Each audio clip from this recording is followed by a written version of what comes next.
Das sieht gefährlich aus.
Das ist die Halfpenny Bridge. Halfpenny ist die Abkürzung von Half Penny, also ein halber Penny. Früher fuhren hier Fähren über den Fluss, die Liffey. Allerdings waren die Fähren irgendwann so marode, dass man dem Betreiber gesagt hat, er soll entweder seine Fähren instand setzen oder eine Brücke bauen. Und er entschied sich dann für diese Brücke. Ursprünglich kostete die Überquerung einen halben Penny, daher der Name Halfpenny Bridge. Es gibt ziemlich viele Brücken, die über den Fluss führen.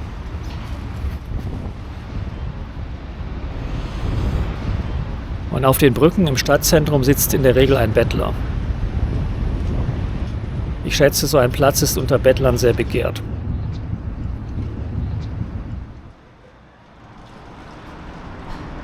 Direkt hinter der Brücke beginnt der Temple Bar District, das Kneipen- und Kulturviertel Dublins. Im 20. Jahrhundert war das Viertel die meiste Zeit ziemlich heruntergekommen, weshalb es sogar Pläne gab, einfach alles abzureißen und stattdessen einen Busbahnhof zu errichten. Aufgrund von Protesten sah man davon allerdings wieder ab und entschied sich in den 90er Jahren stattdessen für die Sanierung des Viertels. Es ist noch sehr früh, deshalb ist ja ziemlich wenig los. Wie man sieht, sind die Pubs auch alle geschlossen. Aber ich denke, man bekommt einen Eindruck, wie es hier aussieht. Das hier ist wohl eine der bekanntesten Bars, die Temple Bar. Ich habe gehört, dass hier drin ein Guinness 12 € kosten soll. Der normale Preis ist aber auch recht happig. Man zahlt hier schnell mal 8 €. So, hier nochmal in voller Schönheit. Schön rot, die Bar.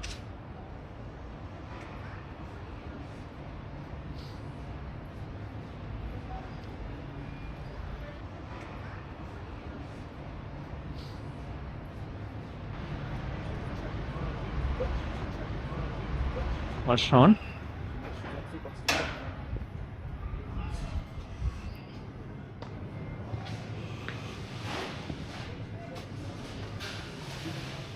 Ja.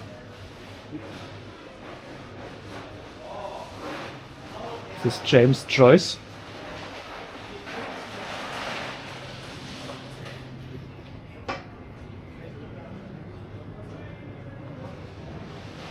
Eine Guinness-Maske. Eine jugendliche und selbstbewusste Frau. Mitglied der Guinness-Familie. Eingerahmt von, was heißt das, Hopfen und Malz.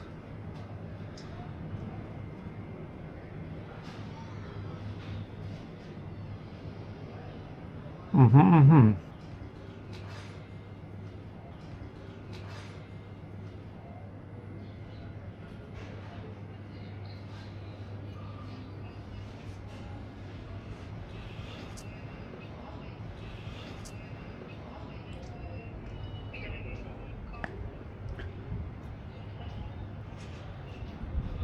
Komplementierend zum Rot der Temple Bar haben wir hier eine grüne Bar, auch ganz schön.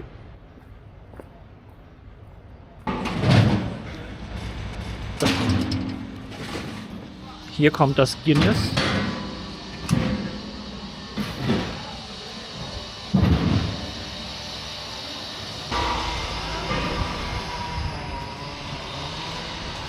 Was mir gut gefällt, ist, dass hier alles sehr bunt ist. Selbst diese Abtrennungen hier sind sehr ansprechend gestaltet. Ja, die Bierpreise sind sehr üppig, aber nicht nur die Bierpreise. Ich habe vorhin das wohl teuerste Hotelzimmer meines Lebens gezahlt. Als ich zahlen wollte, hat plötzlich der Computer gestreikt. Der war anscheinend auch geschockt.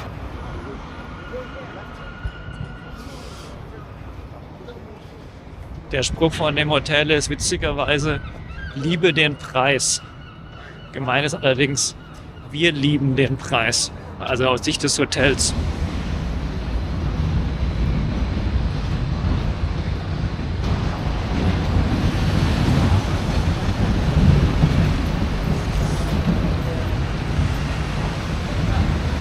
Wenn man jetzt mal abbiegt, sieht es plötzlich allerdings gar nicht mehr so schön aus. Zelte wie diese sieht man immer wieder in Dublin.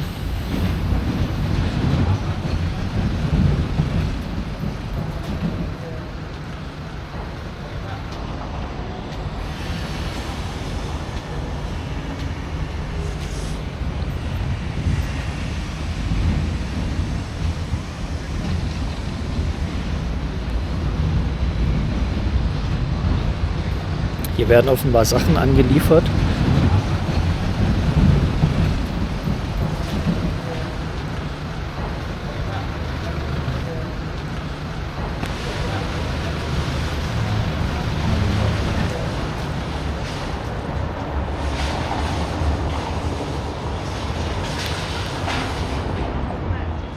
Dublin befindet sich auf dem Gebiet zweier ehemaliger Siedlungen, einer keltischen Siedlung und einer Wikingersiedlung. Die Wikinger nannten ihre Siedlung Schwarzes Wasser, wobei schwarz hier so viel wie tief meint und darauf hinweist, dass die Wikinger dort ihre Schiffe besonders gut anlanden lassen konnten. Und übertragen übers Irische ins Englische heißt Schwarzes Wasser Dublin. Das heißt, Dublin bedeutet schwarzes Wasser. Man sieht, Bier ist hier omnipräsent. Wobei das hier gar kein Guinness ist, zumindest laut LKW.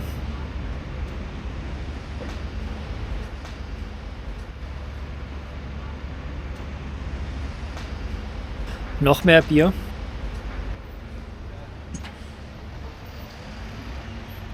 So sehen irische Busse aus. So sehen irische Jugendliche aus.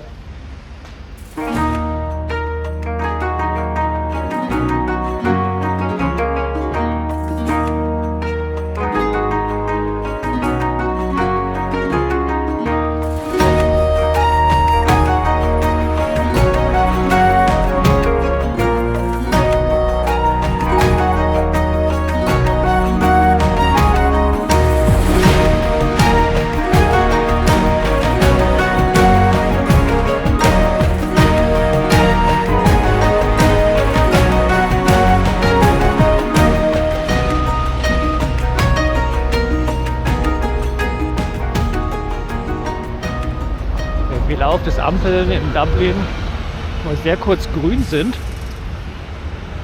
Zumindest Fußgängerampeln. Relativ lang orange, was seltsam ist, da doch die Farbe grün hier sehr beliebt ist. Und naja.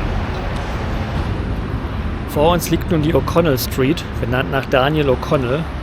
O'Connell war ein irischer Freiheitskämpfer, der vor allem dafür bekannt ist, dass er Massenproteste gegen die englische Besatzung organisierte. An diesen Protesten beteiligten sich mehrere hunderttausend Menschen, womit er erheblichen Druck auf die Engländer ausüben konnte.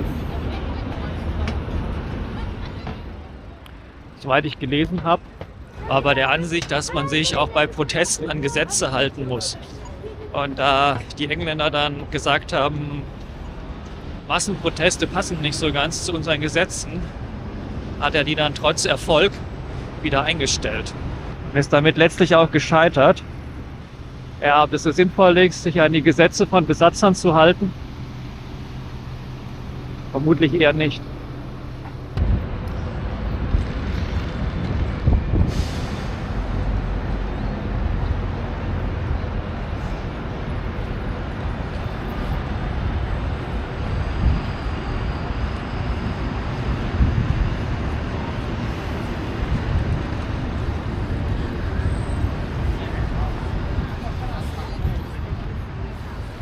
Hier ist noch eine Statue eines berühmten Irländers.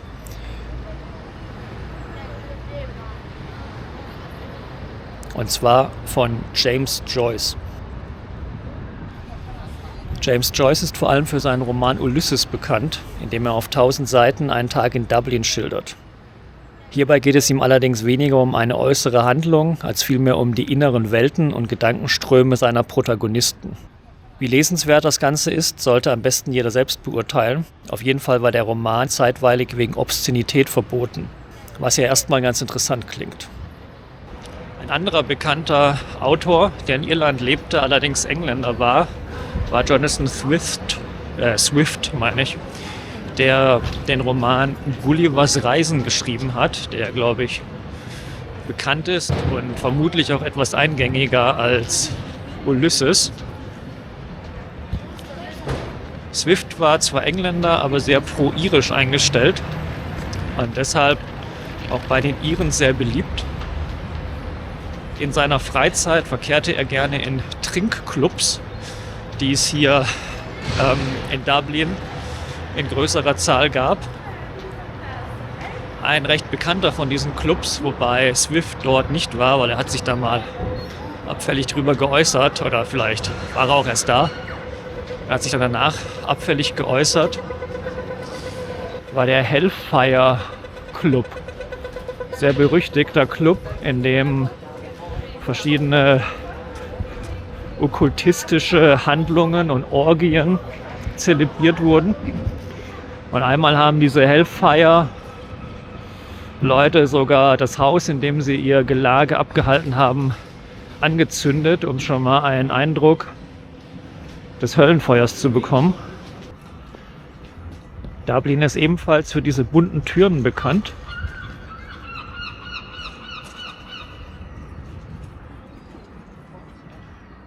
Offensichtlich wurde 1901 anlässlich des Todes von Königin Victoria von den Engländern angeordnet, dass die Iren ihre Türen zur Trauer schwarz streichen sollten.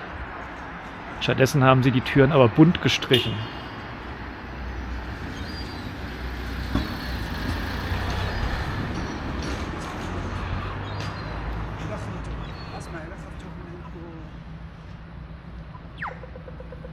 So, jetzt ist grün. Meine Theorie stimmt. Wird es jetzt sehr schnell gelb. Ja genau, jetzt ist schon gelb. Es bleibt gelb und bleibt gelb, immer noch gelb, gelb, gelb, gelb.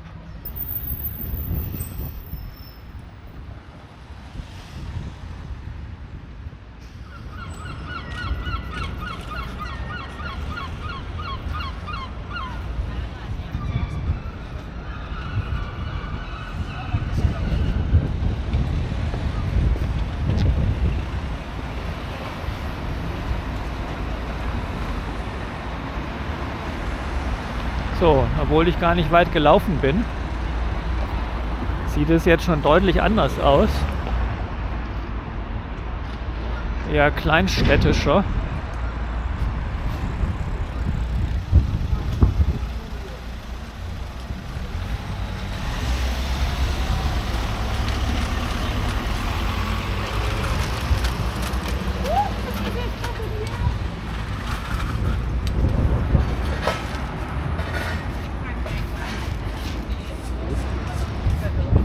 Sehr ordentlich.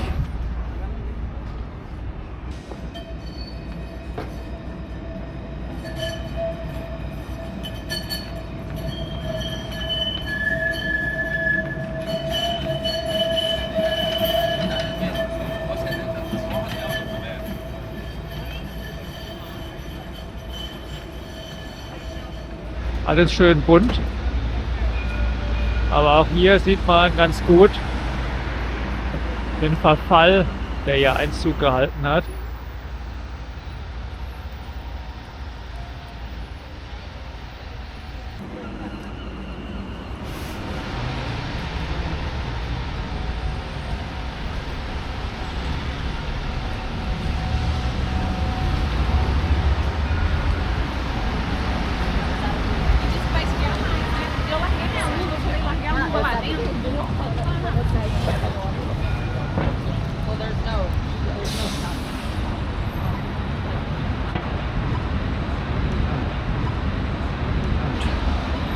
Das ist wieder die O'Connell Street.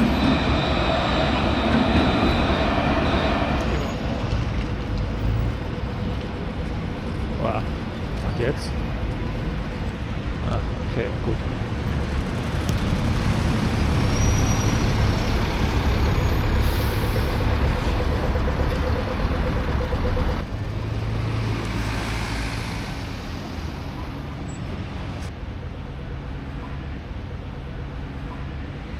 Das Busnetz scheint hier auf jeden Fall sehr gut ausgebaut zu sein.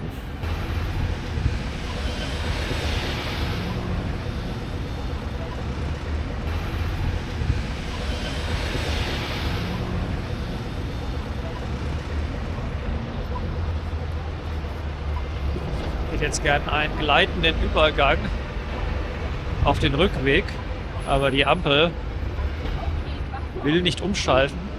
Dann gehe ich jetzt einfach mal bei Rot.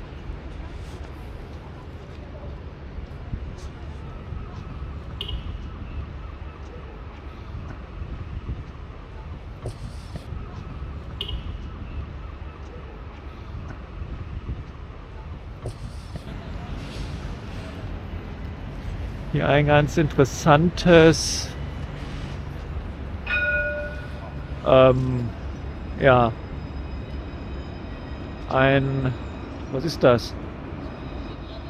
Eine Mauer, eine provisorische Mauer mit einem langen, farbigen Band in den irischen Farben, weil es eher nach Rot als nach Orange aussieht.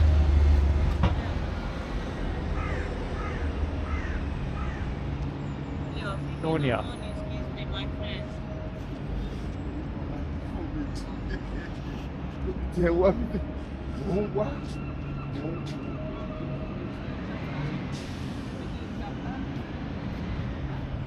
Fortune Terrace Buffet.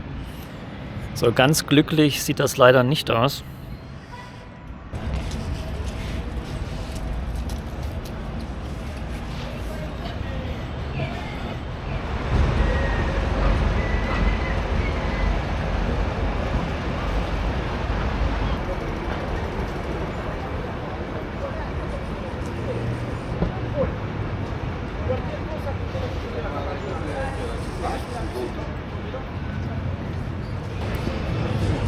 So, hier sehe ich jetzt mal endlich einen Laden, der das mit dem Grün auch ernst nimmt. Ja, grüne Mützen, grüne Aufsteckhüte, grüne Röcke, irische Ketten, sehr kleine irische Hüte, noch mehr Ketten. Ja, das ist mal richtig irisch hier, würde ich sagen.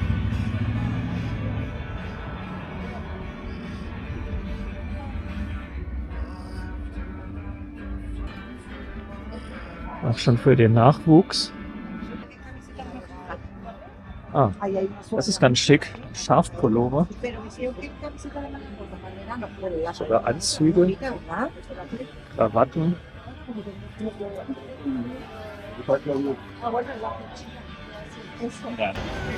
Ah. Busfahrer werden anscheinend auch in dem Laden eingekleidet.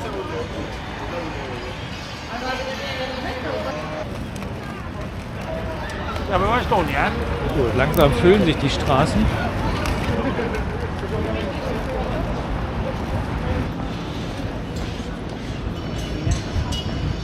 So, mal schauen, was es hier gibt.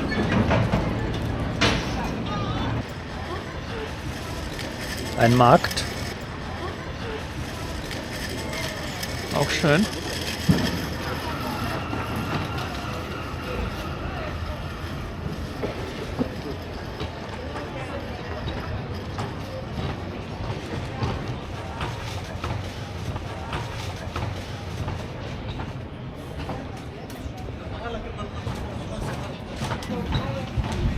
Hier gibt es Gemüse.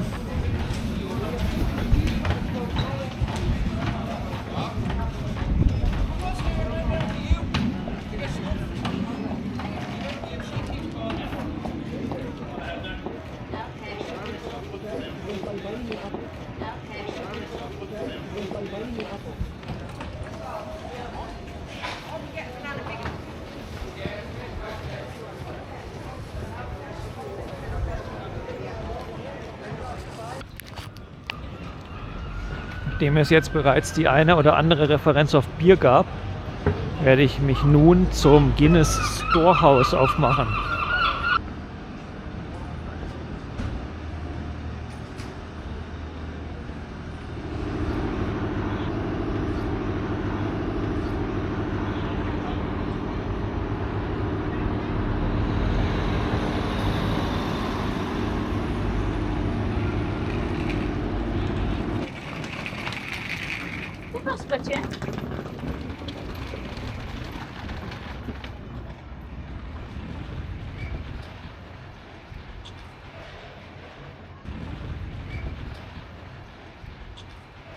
Wie man sieht, werden diese Informationen in 2 Sprachen mitgeteilt. Einmal auf Englisch und einmal auf Irisch.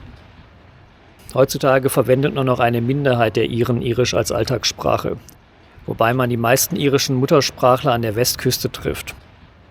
Nichtsdestotrotz ist Irisch die erste Amtssprache in Irland und alle offiziellen Angaben und Texte sind zweisprachig, in Englisch und Irisch. In den Zügen zum Beispiel wird auch alles auf Irisch und Englisch mitgeteilt, also Durchsagen werden dort auf Irisch und Englisch gemacht. Allerdings nur diese Standardnachrichten, so wie nächster Halt da und da, bla bla bla. Wenn der Zugfahrer mal was Spontanes sagt, dann ist es nur noch Englisch. Was ja schön ist, die Iren ihre Sprache hochhalten wollen, aber mein Eindruck ist, dass das teilweise auch leider ein Stück weit Folklore ist und leider die irische Sprache in der Realität vom Englischen verdrängt wurde.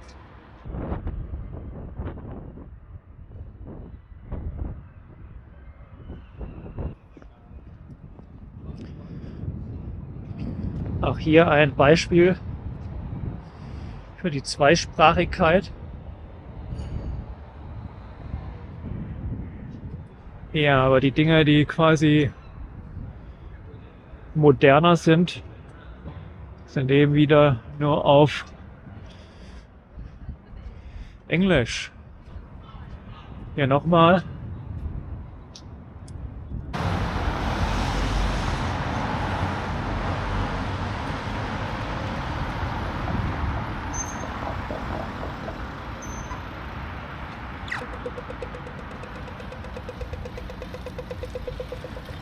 So. Hier nochmal die gelbe Ampel. Gelb, gelb, gelb, gelb, gelb, gelb, gelb.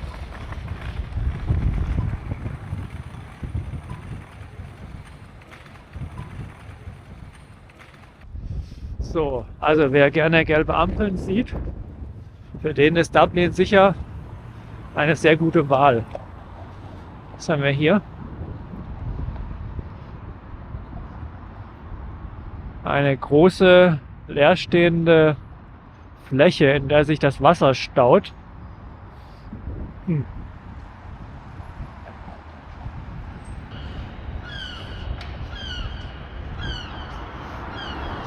Hier das Ende einer Romanze.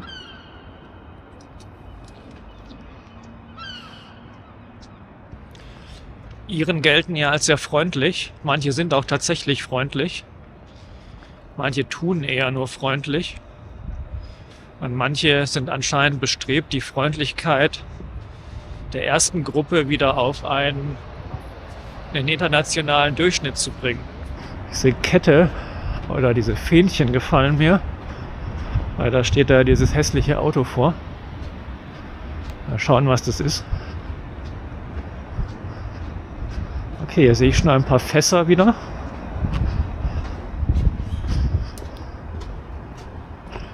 Ah, eine Bar. Frank Ryans Bar. Hat was? Hat irgendwie was. Leider ist es jetzt hier blockiert mit dem Auto. Schauen, ob ich da durchkomme. Ja, hübsch. Ein Geheimtipp.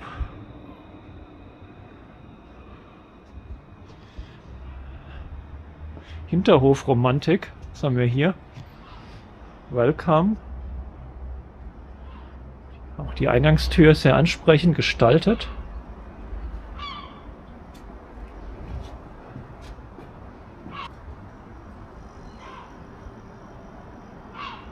Ja. So ein kleiner Abstecher hat sich gelohnt.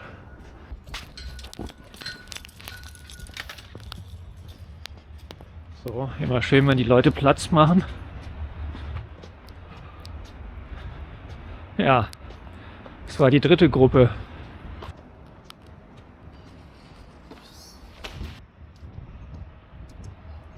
Was ist denn das? Eine Teekanne? Ich hätte jetzt hier eher ein Bierglas erwartet. Ah ja, ist jetzt tatsächlich nur irisch. Sehr schöne Kanne. Anfassen.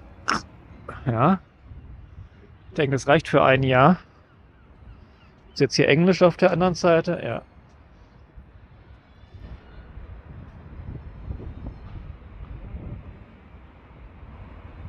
Aha, eine mathematisch inspirierte Teekanne. Was es alles gibt. Aber was ich zeigen wollte, ist hier der Kontrast. Sehr modern und gerade diese Seitenstraße mit Frank Ryans Bar.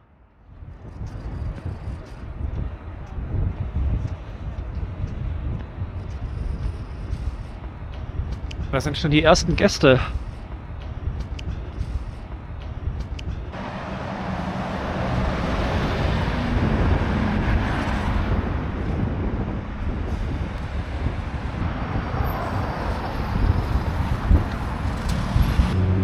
Auch ganz schön.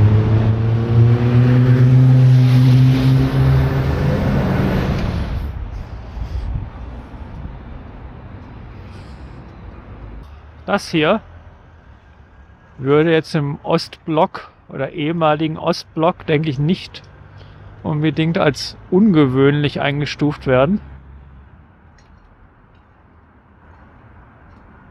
Steht sogar was. Aha. Der Park ist für den allgemeinen Genuss bestimmt. Mal schauen.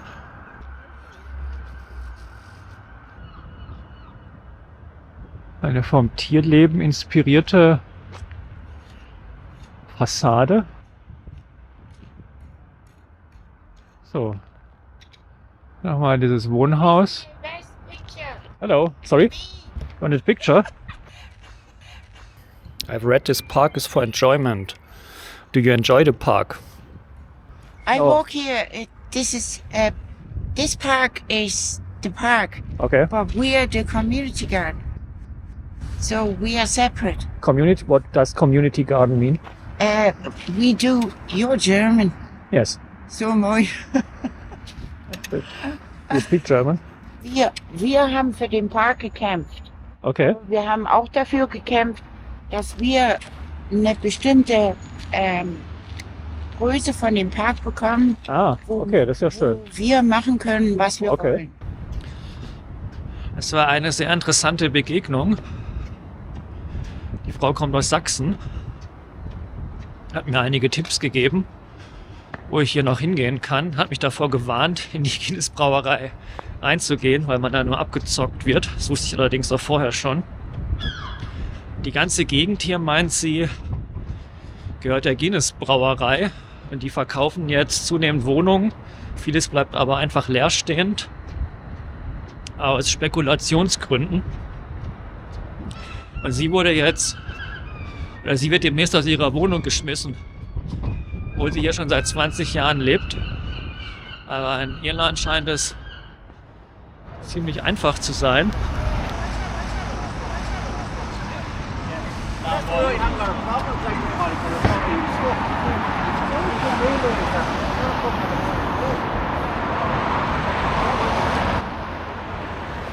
Guinness.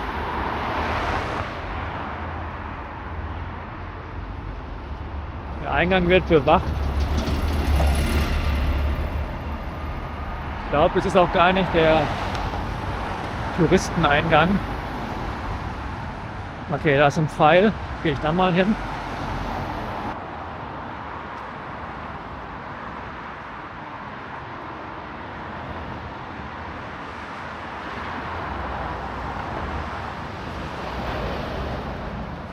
So, Hier geht's rein.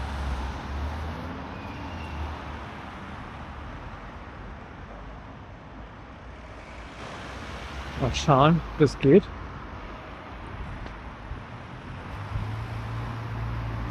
So, schnell rüber. Uah.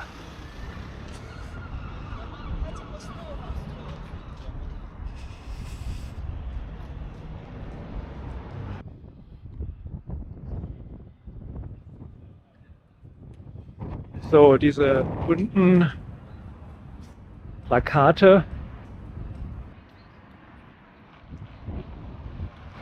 Das war ganz schön, aber meiner Ansicht nach passen sie nicht so ganz zu dieser eher altertümlichen Ästhetik.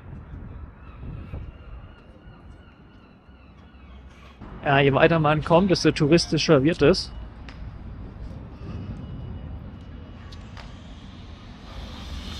Ein paar Pferde. Hallo.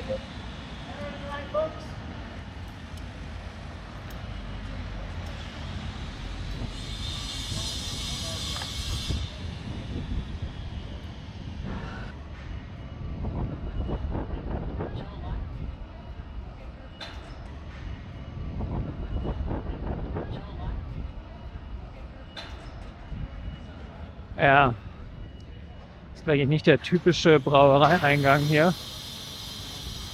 Ja, ist wie in einem Freizeitpark.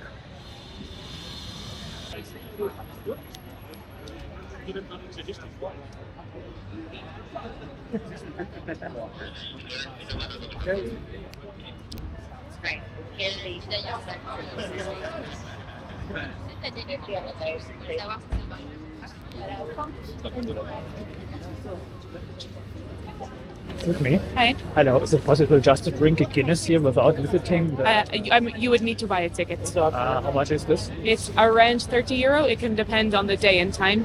It's also €2 cheaper for a ticket to buy online, so whatever you prefer. But it starts from €22 and goes up to around €30. Okay, interesting. Yeah. Like, like at the stock market. Yeah, something like that. Yeah. It's not possible just to drink a beer here. I'm afraid no. Okay. Yeah, sorry about that. Thank you. Bye. So, die Eintrittspreise schwanken. Das habe ich auch noch nie gesehen oder gehört. Und ja, nur Bier trinken ist nicht. Dieses touristische Spektakel möchte ich aber verzichten. Und 30 € könnte ich in fast 4 ganze Guinness investieren. 4 Bier. So, nochmal hier unsere tierischen Freunde. Hallo. Ja, ich glaube, die Pferde sind auch ziemlich deprimiert von den Preisen.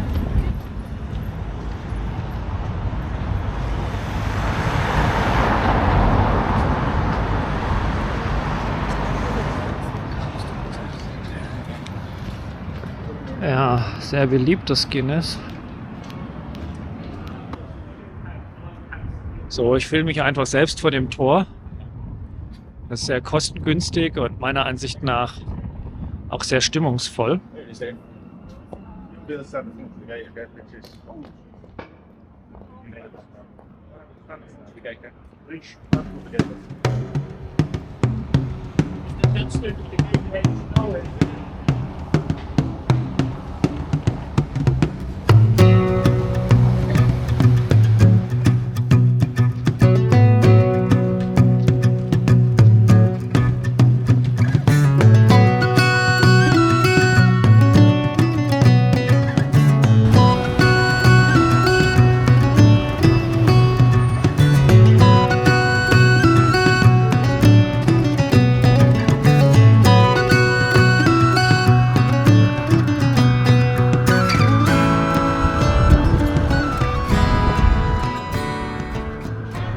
Ramschzeug gibt's hier.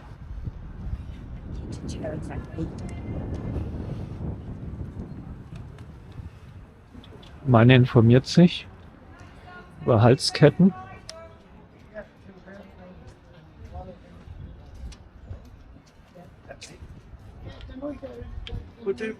Haben die in Ferdinand.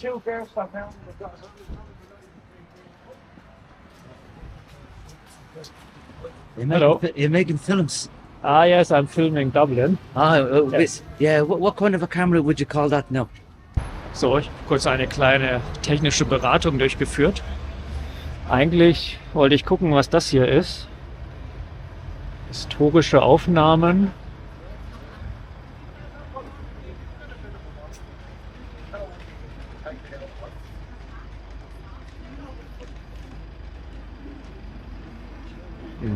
Irgendwie ein Kulturprojekt. Ja, auf jeden Fall sehr stimmungsvoll.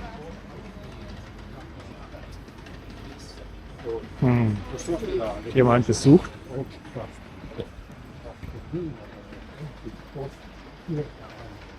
Ja, ganz urig, aber teilweise zu modern. Also mit diesen Fensterfassaden, so wie in Drogerien oder so. So.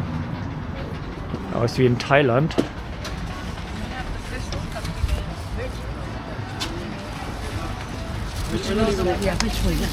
Well, they're near. Sorry. I can't get over. But I know, yeah. Was gibt's hier? Batterien.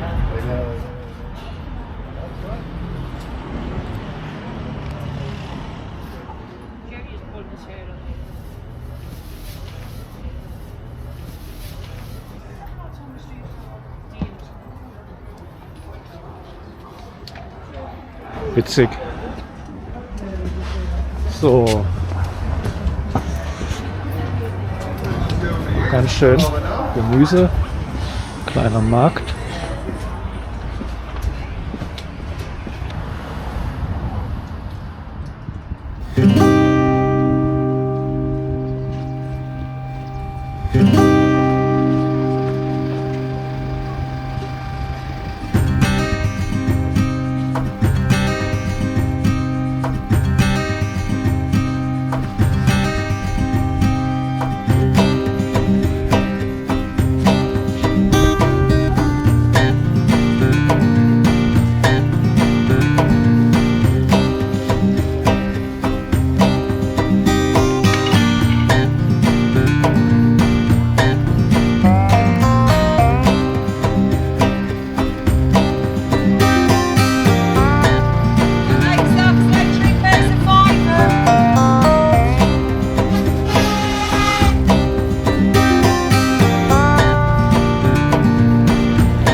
Wieder zurück Richtung Zentrum. Eine grüne Ampel. Oder orangefarbene, wie man weiß. Sieht ganz interessant aus.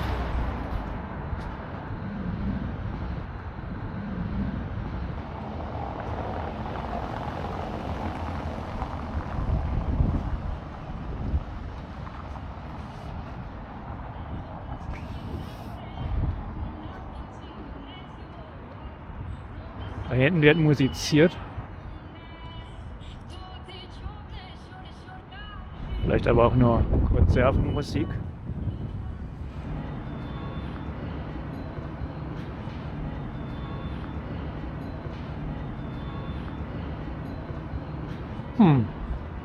Ja, ganz schön. Schöne Wohngegend.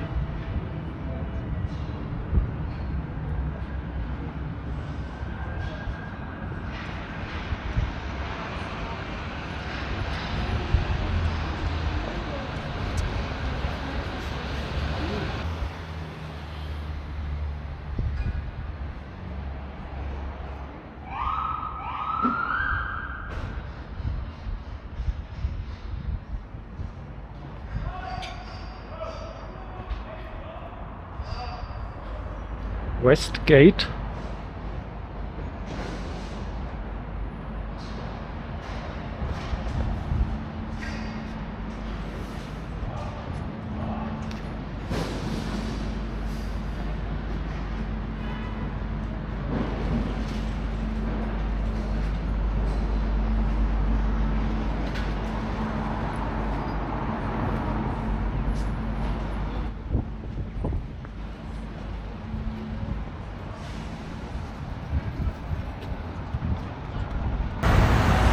So, es geht wieder zurück, falls ich hier über die Straße komme.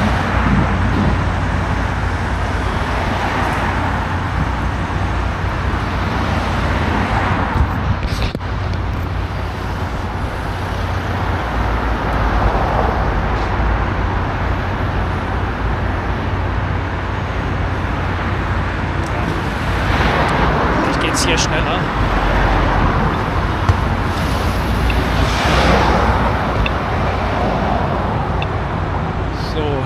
Schnell rüber. Ja, schön sind diese Hinweise hier, wenn man die Straße überquert. Weiß man aus welcher Seite, von welcher Seite die Autos kommen.